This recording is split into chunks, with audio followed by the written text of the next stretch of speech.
আজকে সকাল সকাল চলে গিয়েছিলাম বাজারে, কারণ দেরি করে গেলে কলিজা পাওয়া যায় না। আমি অনেক দিন থেকেই কলিজা খুঁজি, কিন্তু যখনই বাজারে যাই যেয়ে দেখি কলিজা কেন সব মাংসই শেষ হয়ে যায়।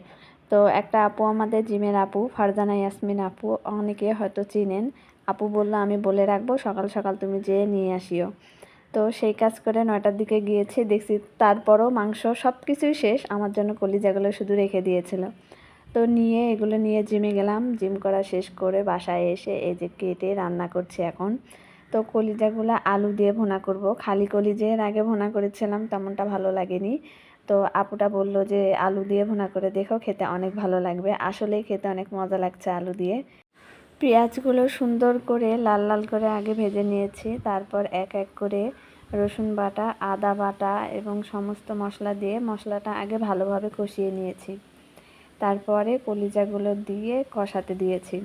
অনেক দিন থেকে পেজের ভিডিও বানানো হয় না, ভিডিও বানিয়ে রাখি, এডিট করার ইচ্ছা হয় না, এজন্য ছাড়াও হয় না। ভাবছি না কাজ করি।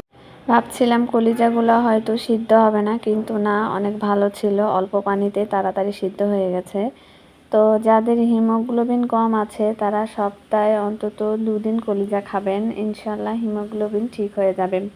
আর তার সাথে লাল শাক বা ভিটামিন জাতীয়, যেগুলোতে ভিটামিন এ আছে, সেই জাতীয় সবজিও খাবেন। এই যে লাল শাক ভাজি করে নিচ্ছি, লাল শাকেও কিন্তু প্রচুর পরিমাণ ভিটামিন এ আছে। সাথে এখানে ছিল মসুরের ডাল। মসুরের ডালে কিন্তু প্রোটিনের একটা উৎস, আর এটা মাছ মাংস ছাড়া যদি কোনো কিছুতে প্রোটিন থেকে থাকে তাহলে সেটা মসুরের ডাল।